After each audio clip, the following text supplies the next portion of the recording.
नमस्कार, आप देख रहे हैं जनहित टाइम्स। मैं हूं आपके साथ मोनिका गुसाई। आज बात देवभूमि उत्तराखंड की। हिमालय के बीच बसा एक खूबसूरत राज्य उत्तराखंड, जहां की सीमा पार करते ही आपको गगनचुंबी पहाड़ और पहाड़ों के बीच से निकलती नदियां दिख ही जाएंगी। खूबसूरती इतनी असीम, जो देखे वो देखता ही रह जाए। लेकिन इन सबसे इतर इस राज्य का एक और पहलू है, वो है खाली होते पहाड़ और पहाड़ों पे अंधाधुंध कंस्ट्रक्शन।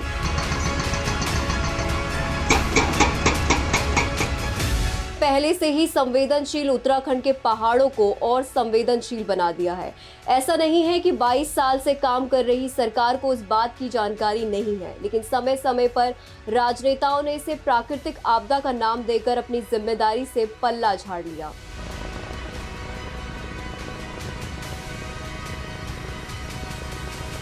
तो चलिए सबसे पहले आपको देवभूमि उत्तराखंड ले जाते हैं। पहाड़ों के बीच बसा एक खूबसूरत राज्य उत्तराखंड, जहाँ की खूबसूरती के दीवाने तो शायद भगवान भी रहे होंगे, तभी इसे देवभूमि कहा जाता है।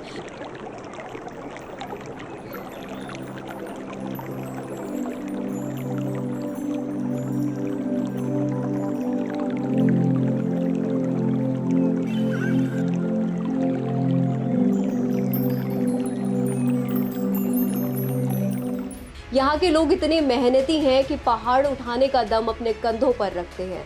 लेकिन उत्तराखंड के जोशीमठ में बीते कुछ दिनों से ऐसी तस्वीरें सामने आ रही हैं, जिसने हर किसी की आंखों को नम कर दिया है। यहाँ के घरों की दरारें धीरे धीरे बड़ी हो रही हैं और लोग 0 डिग्री की ठंड में भी सड़कों पर प्रदर्शन करने को मजबूर है। उनका कहना है कि सरकार की उदासीनता के कारण पुरखों से बसे उनके गाँव अब ढहने की कगार पर पहुँच गए हैं। उन्होंने सरकार को पहले से इस बात की चेतावनी दी थी, लेकिन उसके बाद भी कुछ काम नहीं किया गया। तो चलिए जानते हैं कब कब उत्तराखंड में आई ऐसी आपदाएं।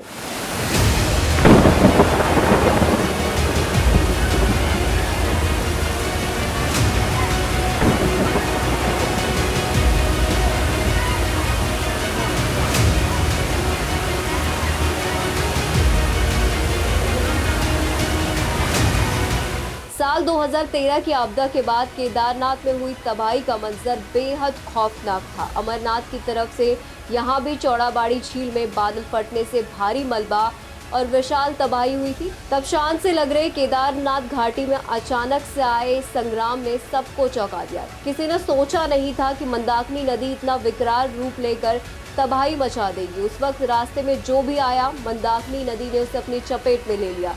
सैकड़ों घर, रेस्टोरेंट और हजारों लोग बह गए। जब इस जल प्रलय के बारे में पता चला तो पूरा देश शोक में डूब गया।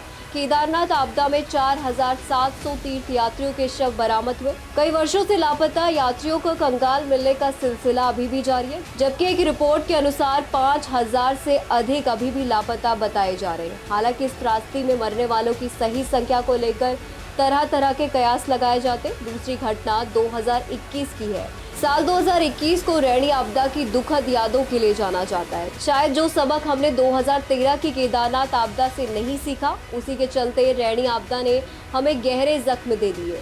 हालांकि अच्छी बात ये रही कि सरकार ने रैणी आपदा से जलवायु परिवर्तन का सबक सीखने का प्रयास जरूर किया। पहली दफा तय किया गया कि ग्लेशियरों की निरंतर निगरानी जरूरी है। लिहाजा राज्य आपदा प्रबंधन प्राधिकरण ने सुदूर संवेदन संस्थान के साथ MOU साइन किया, ताकि सैटेलाइट से हमारे ग्लेशियरों का निरंतर निगरानी कर सके, किसी भी असामान्य बदलाव की तत्काल जानकारी दी जा सके। तो अब समझते हैं कि उत्तराखंड में आ रही आपदाओं पर एक्सपर्ट्स का क्या कुछ मानना है। एक्सपर्ट्स बताते हैं कि पहाड़ ज्यादातर गांव और शहर के भूस्खलन के मलबे या स्लोप पर बने हैं, जिससे तेजी से जोशीमठ के विकास कार्य हो रहे हैं।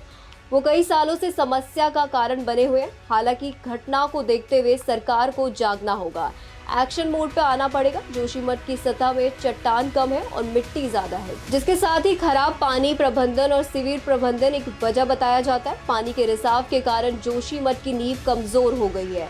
आगे एक्सपर्ट्स बताते हैं कि NDPC के विष्णु प्रोजेक्ट में टनल में विस्फोट किए जा रहे थे। ये विस्फोट इतने शक्तिशाली हैं कि आर्टिफिशियल भूकंप पैदा कर सकते हैं। लिहाजा स्कोप पर बसे शहर की नींव में दरार आएगी और स्वाभाविक है कि जमीन धंसेगी। इसके साथ ही इस बात पर भी ध्यान दिया जाना चाहिए कि उत्तराखंड के अधिकांश क्षेत्र स्लोप पर है, भूस्खलन के मलबे पर बसे हैं। कारण बताने के साथ ही एक्सपर्ट्स ने कुछ सवाल भी उठाए। उनका कहना है कि जोशीमठ में इतनी ऊंचाई में इमारत बनाने की स्वीकृति आखिर किसने दी? सरकार मुआवजा देकर और विस्थापन करके इस समस्या से छुटकारा नहीं पा सकती? तो वही मिश्रा कमेटी की रिपोर्ट ने 1976 को अमल में क्यों नहीं लाया गया?